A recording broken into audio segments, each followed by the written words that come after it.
हम लोग संविधान पढ़ लिए, है ना, संविधान का निर्माण पढ़ लिए, संविधान में कितने वोटिंग मिले वो पढ़ लिए, है ना, लागू कब हुआ वो भी पढ़ लिए। ठीक है, तो अब देख लेते हैं हम लोग संवैधानिक विकास, है ना, एक चैप्टर है और उससे बहुत सारा क्वेश्चन आएगा तुम लोग को। हाँ, हम लोग देखेंगे 1600 ईस्वी से लेकर के, नहीं समझे, देखो इधर 1600 ईस्वी से लेकर के 1947 तक जितना भी एक्ट आया है, मतलब संविधान बनने से पहले जितना एक्ट आया है उस सारा को देखेंगे। ठीक है, तो शुरू करो। चैप्टर का हेडिंग डालो, चैप्टर नंबर 3 है ना, है चैप्टर नंबर 3 है, चैप्टर का नाम है, हाँ,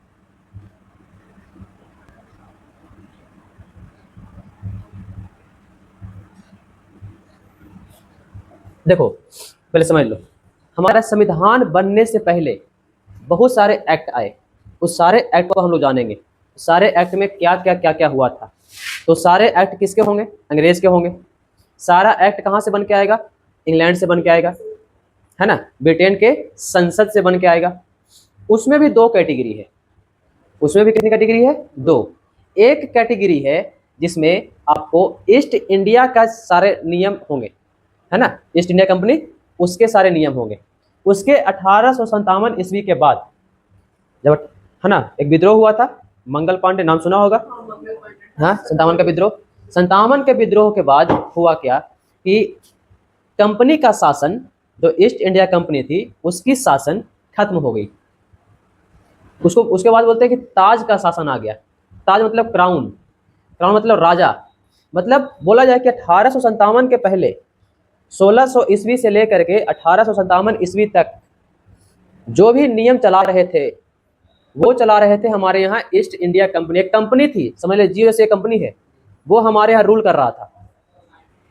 57 की क्रांति के बाद ईस्ट इंडिया कंपनी के प्रभुत्व बहुत कम हो गई, और कम होते होते वो कंपनी खत्म हो गई। कंपनी खत्म होने के बाद वो एक नॉर्मल कंपनी रह गई, मतलब जैसे कंपनी बिजनेस करने के लिए, उसको राजनीति में कोई प्रभाव नहीं दिखा। उसके 1857 से लेकर के 1947 तक इसको बोलेंगे ताज का शासन, क्राउन का शासन, राजा या रानी का शासन, या संसद का शासन, ऐसे ही बोल सकते हो तुम, कि वहां के संसद से नियम बन के आएगा, यहाँ लागू होगा। बस समझ में आ गई? चलो लिखो पहले,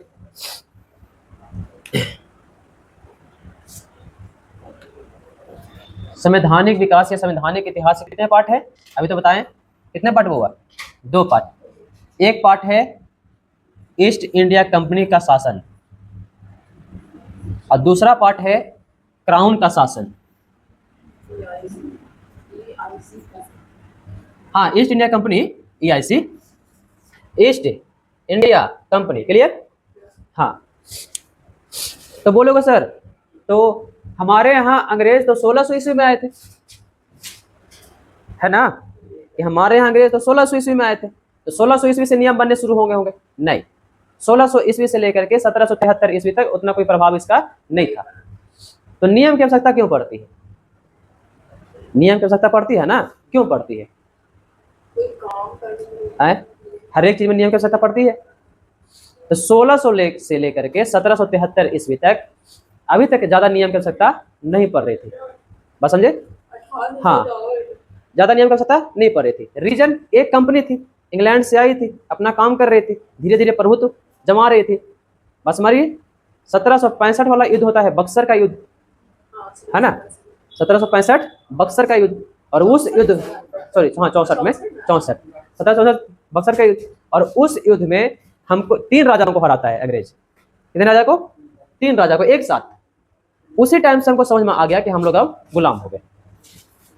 अभी तक छिटपुट जगह पे काम चल रहा था उसका, नहीं समझे, जैसे कोलकाता, मुंबई, चेन्नई, है ना, बेंगलोर, ये सब जगह पे छिटपुट जगह पे उसका काम चल रहा था, मतलब आधिपत्य करने का, कब्जा करने का।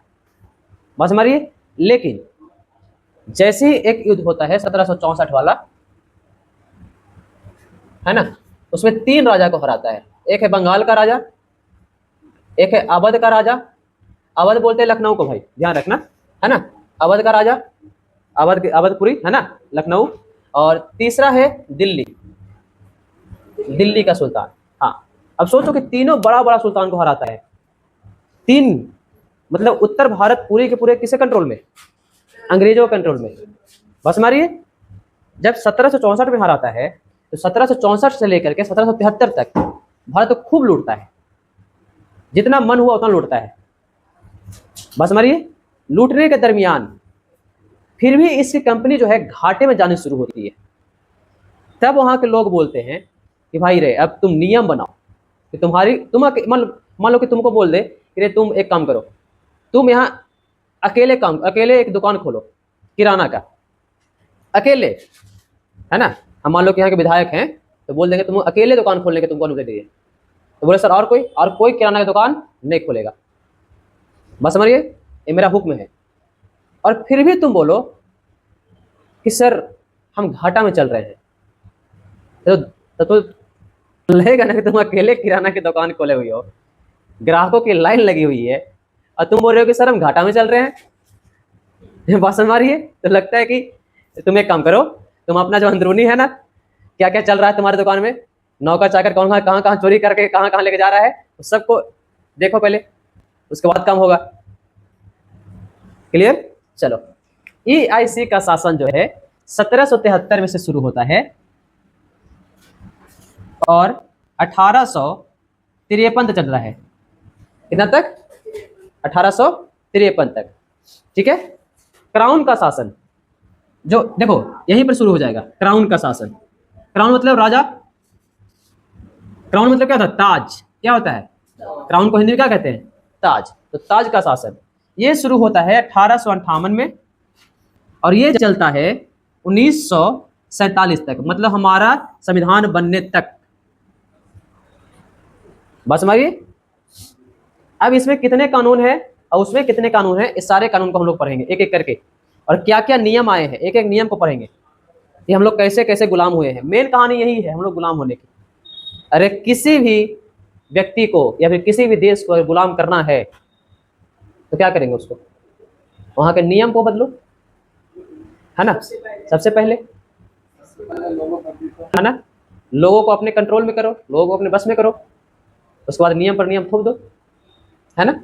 तो पहला है रेगुलेटिंग एक्ट 1773 बोलते हैं, रेगुलेटिंग एक्ट 1773। क्लियर? दूसरा है 1881 का बंदोबस्त कानून। दूसरा कानून को बोलते हैं, ये सब कानून पढ़ाएंगे, बंदोबस्त कानून। लिखो 1881, कितना वर्ष बाद? 4 वर्ष बाद, है ना। बंदोबस्त कानून क्यों बोलते हैं बताएंगे तुम लोग को। तीसरा है पिट्स इंडिया एक्ट 1884। हाँ हाँ, पिट्स इंडिया एक्ट 1884। क्लियर? फिर है 1986 का अधिनियम, 1986 का अधिनियम। ठीक है। उसके बाद है चार्टर एक्ट 1793, सॉरी, हाँ 73, एक मिनट, 1781 भाई, 18 लिखा रहा है, समय 18 19 पता नहीं कहाँ कहाँ से। चल ठीक है, आगे बढ़िया है ना। Charter act 1793।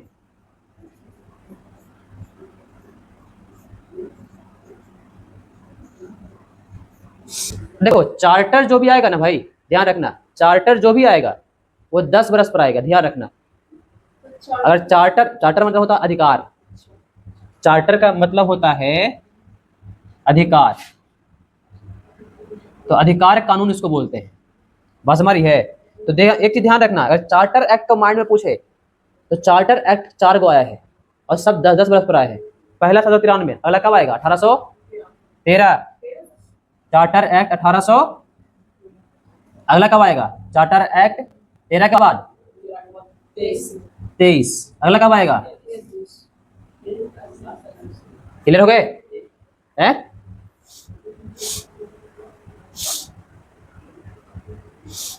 एक मिनट, 13 के बाद 20 बरस पर आया रे, 3353 3353 ई खाली आया 10 बरस पर, 20 हाँ क्लियर। देखो यहां तक थोड़ा चेंज लग रहा है। रेगुलेटिंग एक्ट, बंदोबस्त कानून, पीस इंडिया एक्ट, 86 का अधिनियम, चार्टर एक्ट और चार्टर एक्ट। अब देखो क्राउन वाला में थोड़ा सा उल्टा पुल्टा होगा, वहां पर लिखा जाएगा भारत शासन अधिनियम। देखो यहां पर नाम चेंज हो गया, भारत शासन अधिनियम 1800 कितना शुरू हो रहा है, 58 से हैं, 1853 तो यहाँ खत्म हो गया, 1858 से वहां शुरू होगा। दूसरा है भारत परिषद अधिनियम 1861,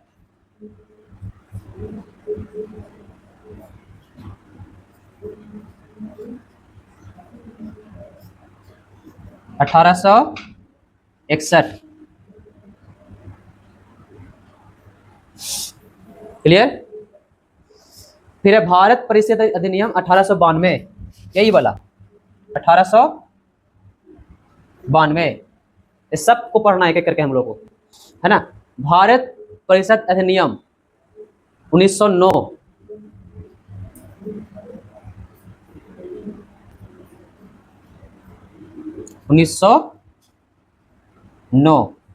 उसके बाद 1909 के बाद आया है 1900 भारत शासन अधिनियम 1919,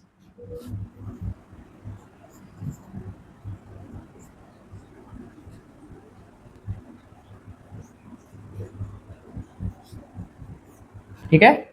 उसके बाद आया है भारत शासन अधिनियम 1935,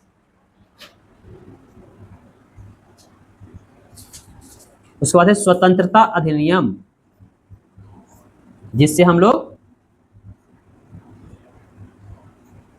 1900 कितना 47, क्लियर हो गए। अब हम लोग को एक एक करके पढ़ना है सबको। सबसे पहले ये देखना है कि हर एक वाला में देखना, ध्यान रखना, राजा कौन है, राजा कहाँ का होगा, ब्रिटेन का राजा, ध्यान रखना क्वेश्चन पूछे कहाँ के, ब्रिटेन के राजा। पीएम कौन होगा, पीएम कहाँ के, ब्रिटेन के। वायसराय, हाँ नहीं, वायसराय भारत का होता है, वायसराय या गवर्नर जनरल, ये कहाँ का होगा, भारत में होगा। हर होगा अंग्रेज, लेकिन कहाँ, भारत में। पीएम राजा कहाँ होगा, हाँ कहाँ, ब्रिटेन में, क्लियर। चलो अब एक एक करके हम लोग डिफाइन करें। तो पहला है 1773 का रेगुलेटिंग एक्ट, डाल लो हेडिंग, 1773 का रेगुलेटिंग एक्ट।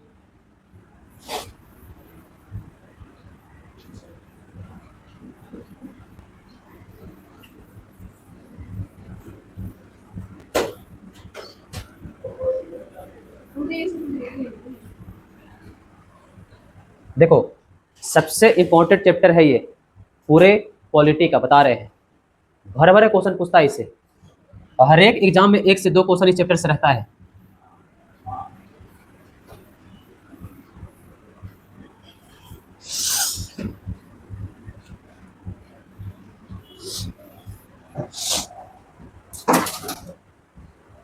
ठीक है, चलो हेडिंग डालते हैं।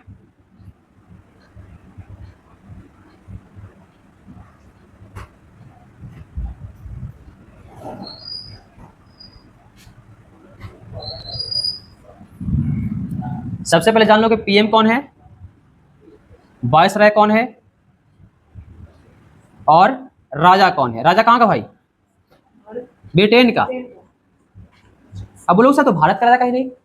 देख उस समय भारत के राजा बहुत सारे हैं, अवध का अलग है, बंगाल का अलग है, पसमरी है, फिर दिल्ली का अलग है, दक्षिण चले जाओ वहाँ अलग अलग है ना। तो राजा अलग अलग हैं भारत में, इसीलिए भारत का राजा नहीं, कहाँ का राजा, ब्रिटेन का राजा। क्वेश्चन नहीं पूछेगा, ब्रिटेन का राजा, क्लियर। चलो तो देखो अब गवर्नर जनरल कहाँ का है ये भी देख लेते हैं। सॉरी गवर्नर जनरल है, गवर्नर दिखाएगा अभी, वायसराय नहीं, गवर्नर।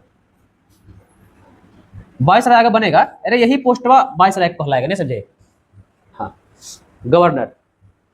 अब देखो जो गवर्नर था बंगाल का, वही गवर्नर को बना दिया गया बंगाल का गवर्नर जनरल। यही पोस्ट हुआ, सेम पोस्ट हुआ। नहीं समझे? नहीं समझ में आ रहा है? मोनेटर बन गया टीचर, आदमिया एक ही हो गया। नहीं समझे? मोनेटर का नाम क्या बोल दिए? हाँ, जूनियर टीचर। नहीं समझे? बस वही कहानी है। हाँ, जैसे क्लास में तुम्हारा मोनेटर है, थोड़ा तेज बच्चा को बनाते हैं मोनेटर। हाँ, तब बोले कह रहे आज से रोल चेंज, आज से मोनेटर क्या होगा? जूनियर टीचर होगा। मतलब तुम्हारा होमवर्क कौन देखेगा? यही देखेगा। बस वही अगला बार फिर इसी के नाम चेंज करेंगे, इसी का नाम चेंज करके बोलेंगे कि ये गवर्नर जनरल है भारत का। अभी कहाँ का? बंगाल का। अच्छा, बंगाल का ही क्यों? बंगाल का ही क्यों? तो देखो, जब हमारे यहाँ अंग्रेज आए, ठीक है, तो पहली कंपनी कहाँ लगाए? सूरत में, है ना? सूरत में लगाए। लेकिन उनका मेन जो जहाँ रिसोर्सेज ज्यादा उनको मिल रहा था कृषि से, वो था बंगाल वाला क्षेत्र। वहाँ जूट उद्योग वगैरह वगैरह उद्योग, नील उद्योग ज्यादा वहाँ मिल रहा था उसको। तो मेन फैक्ट्री कहाँ डिप्लॉय कर दिए? बंगाल। मेन व्यक्ति उनका कहाँ बैठा था? बंगाल। इसलिए तुम लोग बता रहे हैं। देखो, एंसेंट हिस्ट्री पर होगा ना, तो एंसेंट हिस्ट्री में देखे इधर, एंसेंट हिस्ट्री में तुम लोग का मेन केंद्र होगा कहाँ? मगध, अपना बिहार वाला क्षेत्र। मगध की राजधानी राजगिरी, अपना राजगीर, है ना? मिडाइवल हिस्ट्री पढ़ा रहे हैं तुम लोग को ना, तो वो तुम देखोगे दिल्ली केंद्र है। अब दिल्ली कहाँ? तो इलाहाबाद वाला इलाका, बता रहे हैं तुम लोग को अभी, इलाहाबाद वाला इलाका। तो एंसेंट हिस्ट्री में कौन सा इलाका मेन केंद्र है? पूरे भारत का मेन केंद्र बिहार। ध्यान रखना, एंसेंट हिस्ट्री माइंड में आए तो पूरा माइंड में आना चाहिए कि हमारा केंद्र कहाँ जाएगा? बिहार। बस मारिए। अगर मिडाइवल हिस्ट्री पढ़ रहे हो तो मिडाइवल हिस्ट्री में मेन केंद्र कहाँ हो जाएगा? दिल्ली। दिल्ली में माइंड में आना चाहिए। तो दिल्ली की राजधानी कहाँ है? इलाहाबाद। अब ये कब तक रहा है इलाहाबाद राजधानी? जब तक शाहजहां ने दिल्ली को नहीं बचाया था ना, तब तक रहा है। उसके पहले मुगल के बहुत सारे लोग आए, उसके पहले खिलजी वंश, तुगलक वंश, सैयद वंश, है ना, गुलाम वंश, जितने वंश की राजधानी जो रही है कहाँ रही है? इलाहाबाद। बस मारिए। अगर मॉडर्न हिस्ट्री पढ़ रहे हो, देखिए ध्यान रख इधर, अगर मॉडर्न हिस्ट्री पढ़ रहे हो और केंद्र दिमाग में आता है, केंद्र, तो मॉडर्न हिस्ट्री का जो केंद्र है वो कहाँ है? कोलकाता, बंगाल। अब बोलो सर, तो ये तीन जगह में तीन मेन क्षेत्र का हिस्ट्री रहने के कारण तीन केंद्र का है? तीन केंद्र का है? तो ये भी ध्यान रख, जब हम एंसेंट हिस्ट्री पढ़ते हैं तो वहां पर मुख्य व्यापार का केंद्र क्या है? कृषि। और कृषि कहाँ होगा? तो जहां पर पानी होगी, और हमारा बिहार गंगा के किनारे है ना? है, यहाँ कृषि की मात्रा अधिक है। अशोक कहाँ बैठता है? बिहार में, मगध में, है। उसके बाद फिर कौन आया? गुप्त वंश। गुप्त वंश का मेन केंद्र कहाँ? मगध। बस मरिए। उसके बाद फिर बहुत सारे राजा हैं, सब कहाँ? मगध के। मेन जगह कहाँ बनाए? मगध, क्योंकि यहाँ की दोआब क्षेत्र है, कृषि से, है ना? मिडाइवल हिस्ट्री में आए। मिडाइवल हिस्ट्री में थोड़ा सा मॉडर्न हुए, ज्यादा नहीं, थोड़ा सा मॉडर्न हुए थे। व्यापार थोड़ा सा करना चाहते थे। व्यापार देखो, मिडाइवल हिस्ट्री में सारे मुस्लिम राजा, मुस्लिमों ने केंद्र कहाँ बना दिया? दिल्ली। बस मारिए। क्यों? क्योंकि अरब से नजदीक है, अब भी पूरा का पूरा भारत भी कवर करता है। बस मांगी। अब आते हैं अंग्रेज वाला में। अंग्रेज ने केंद्र कहाँ बनाया? कोलकाता रीजन, क्योंकि उस समय अब जो आ गया है नाव से, है ना, हमारा सारा कारोबार कैसे हो रहा है? नाव से। बस हमारी है। और नाव आगे कहाँ रुकेगा? पोर्ट पे।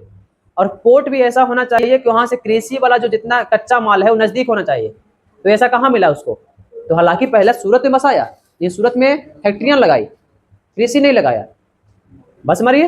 अब उसको कच्चा माल कहाँ से मिल रहा है? बांग्लादेश, पश्चिम बंगाल, बिहार का इलाका, झारखंड का इलाका, असम, मेघालय का इलाका, देख रहे हो, ये सारे इलाके से उसको क्या मिल रहा है? कच्चा माल मिल रहा है। तो उसका पोर्ट में कहाँ चलेगा? मेन केंद्र कहाँ चला जाएगा? बंगाल। मेन केंद्र कहाँ जाएगा? बंगाल। पश्चिम बंगाल नहीं, बंगाल। उसमें बंगाल है, उसमें पश्चिम बंगाल नहीं, उसमें बंगाल है। आजादी के बाद पश्चिम बंगाल है, पूर्वी बंगाल, है ना? हाँ, उसमें कुछ बंगाल। बंगाल में कौन कौन आ रहा है? ध्यान दे। बंगाल में वर्तमान का पश्चिम बंगाल, बांग्लादेश, असम, मेघालय, है, अपना बिहार वाला इलाका बंगाल में आता था, झारखंड का इलाका बंगाल में आता था, उड़ीसा का इलाका बंगाल में आता था, है ना। मणिपुर तो उधर कर जाता है, मणिपुर में ज्यादा कुछ कच्चा माल नहीं था। असम से मिलता था उसको चाय। हाँ, असम में चाय की खेती करना शुरू किया था अंग्रेज ने। बस मागी तो ये सोच रहे कितना बड़ा उसका बंगाल, छोटा मोटा बंगाल नहीं। क्लियर हो गए।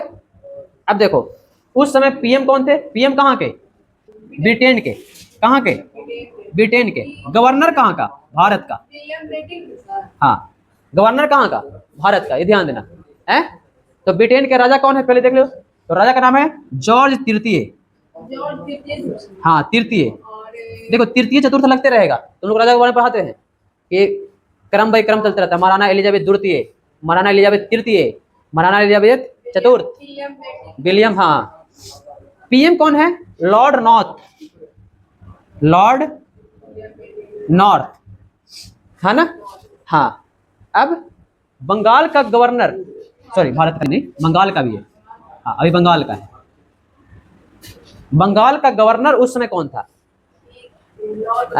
Warren Hasting. एकदम ध्यान रखना, वारेन, इधर देखना, वारेन हेस्टिंग।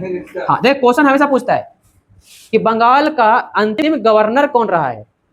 अब बंगाल का पहला गवर्नर जनरल कौन रहा है? दोनों एक के है। नहीं बताए, नहीं बताए। अब पूछेगा क्लास का लास्ट मॉनिटर कौन? रोशन। क्लास का पहला जूनियर टीचर कौन? रोशन। वही चीज बना हुआ है। मॉनिटर का पोस्ट हटा दिए उसको, और उसको क्या दे दिए? जूनियर। उसमें मॉनिटर के पोस्ट को क्या बोलती है? जूनियर टीचर कहलाएगा इससे, समझे। तो ध्यान रखना, यही आगे चल के क्या बनेगा? बंगाल का गवर्नर जनरल। क्लियर? क्या कहलाएगा? बंगाल का गवर्नर जनरल। अभी क्या है? गवर्नर। तो अंतिम गवर्नर कौन? अब पहला गवर्नर जनरल कौन? क्लियर हो गए। अब क्या क्या कारण था इस नियम को आने का? लिखो, कारण लिखो, क्या क्या कारण था इस नियम के आने का। कारण देखो, कोई भी नियम आता है तो किस लिए आता है? कारण से आता है। कोई भी नियम बनेगा तो काहे बनेगा? कोई कारण से बनेगा, है। तो अभी तो बताएं कि देखो, हम तुमको बोले कि यहाँ पर तुम्हारा कॉपी कलम का अकेले दुकान होगा, और तुम बोल रहे हो कि सर कॉपी कलम की दुकान में घाटा चल रहा है। पॉसिबल है? हैं? इतने सारे बच्चे तुम्हारे यहाँ से कॉपी किताब पढ़ने ले रहे हैं और तुम बोल रहे हो घाटा चल रहा है। तो पहला कारण क्या था? कि कारण में पहला लिखोगे EIC, ईस्ट इंडिया कंपनी में भ्रष्टाचार। भ्रष्टाचार नहीं समझे? देखो हो क्या रहा था भ्रष्टाचार, समझ लो कि लिख लिए, समझ लो पहले इसको। ईस्ट इंडिया कंपनी बनी, बनने के बाद वो सारा काम अपना अकेले कर रही थी। हाँ, 1600 में बनी। काम बहुत आराम से कर रही थी, आ भी रही थी, हर एक युद्ध भी लड़ रही थी, सब कुछ हो रहा था। स्मॉल डेट जनवरी, हाँ जनवरी में आया था, दिसंबर में बना था। ठीक है। अब देखो हुआ यूँ, पहले समझ लो, तुम आराम समझ लेना कि ये कंपनी जब हमारे यहाँ आई, सारा युद्ध लड़ी, कब्जा किया, बहुत सारा चीज़ किया, लेकिन ना तो इसका लेखा जोखा कहीं दे रहा था, ना तो कुछ कहीं दे रहा था। इसीलिए एक नियम लाना पड़ा कि और भ्रष्टाचार, देखो भ्रष्टाचार कहने का मतलब कि हम ये बोलना चाह रहे हैं ईस्ट इंडिया कंपनी में कि एक होता था ना कि एक पास होता था, पास, पास समझते हो? हाँ हाँ, पास मतलब लाइसेंस, सीधी सी बात बोलो, लाइसेंस। अब होता यूँ था कि लाइसेंस ईस्ट इंडिया कंपनी जो है प्रोवाइड करती थी। जैसे देखते हो किसी भी ब्रांड के लिए तुमको लाइसेंस लेना पड़ेगा। जैसे मान लो कि हम खान सर के नाम से क्लास चलाना चाहते हैं, तो खान सर से बोलेंगे कि सर हमको अपना फ्रेंचाइजी दीजिए। क्या दीजिए? फ्रेंचाइजी। नहीं समझे? समझते हो फ्रेंचाइजी? तो अपना लोगों का, हाँ पेटेंट करा रखे हैं। क्या करा रखे हैं? अपना नाम का पेटेंट। पेटेंट समझते हो? नहीं समझते हो? पेटेंट का मतलब कि मान लो कि हम रजिस्ट्रेशन, है ना, सरकारी कर्मचारी में रजिस्ट्रेशन। देखते हो कभी कोई गाना सुनते होगे तो वैसा गाना धुन नहीं सुनता होगा, अगर सुनता होगा तो उससे अनुमति लेनी पड़ती होगी। नहीं समझे? भोजपुरिया में नहीं बोल रहे हैं, हिंदी वाला में। हाँ, हिंदी का भोजपुरिया समझ लेना। भोजपुरिया में तो सब एक धुन पर नाच रहा है, क्लियर हो गए।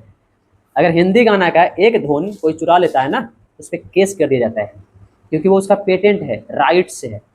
नहीं, बिना अनुमति के नहीं। अगर हम लोगो ऐसा, हम इस लोगों का हम मान लो कि हम अथी करवा ले, हाँ रजिस्ट्रेशन करवा ले, पेटेंट करवा ले, है ना। तो ऐसा लोगो किसी का भी बनाते हुए देखेंगे, हल्का से कुछ मिलेगा ना तो हम उस पर केस कर सकते हैं, बस मैं। या फिर हमारा आरंभ नाम का ही पेटेंट करवा ले, तो आरंभ नाम से अगर हम कहीं देखेंगे और अपना जैसा देखेंगे कि मेरे जैसा ही पूरा बैनर बैनर छपा रखा है ना, हाँ तो हम केस कर सकते हैं, बस मैं। उसको बोलते हैं पेटेंट, लाइसेंस लेना।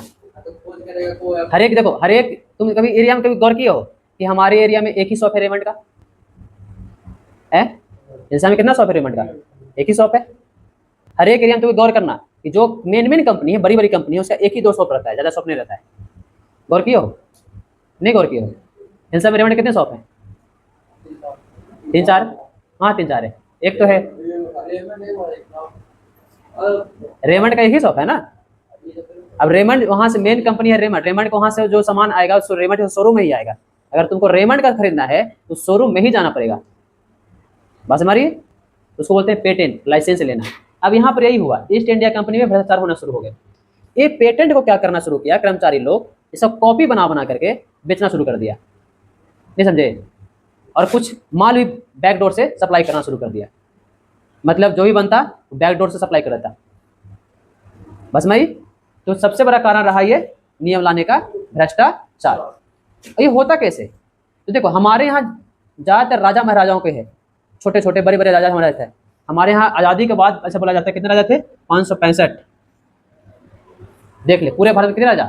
565 राजा। रियासतें बोलते हैं, तो हर एक रियासत में एक राजा, बस मानिए हर एक रियासत में एक राजा, 565 राजा।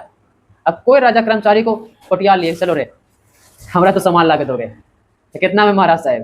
तो बोलेगा नहीं 10 रुपये में नहीं लेंगे, तो 4 रुपये में ला के दोगे। तो इसके बदले में हमको क्या मिलेगा? तो अभी नहीं मिलेगा, तुम ला करके दोगे, हम सामान बेचेंगे, उसका प्रॉफिट का इतना हिस्सा तुम्हारा मिलेगा। राजा साहब किसी को गांव से एक व्यक्ति उठाए, ये दुकान खुलवा दिए, बस मारिए। तो क्या हो गया? ईस्ट इंडिया कंपनी में हो गया ना, क्लियर। दूसरा पॉइंट है ना, कंपनी का दयनीय होना। अभी तो बताएं कंपनी दयनीय कैसे हुआ था? भ्रष्टाचार से। कंपनी का दयनीय होना, कंपनी दयनीय कैसे होगा? भ्रष्टाचार होगा तो दयनीय होगा, बस मागी। तीसरा पॉइंट है बंगाल में द्वैध शासन का प्रारंभ। बंगाल में द्वैध शासन का प्रारंभ, क्लियर। अब इसमें क्या क्या हो गई, ये तो कारण लिख लिया, अब क्या क्या नियम बने, नियम लिखो इसके। Lord north, clear. बाकी इसके नियम हम लोग कल देखेंगे, इसके नियम क्या क्या थे, ठीक है। इसके नियम बहुत सारे मिलेंगे तुमको, पहले ये वाला क्लियर कर लो।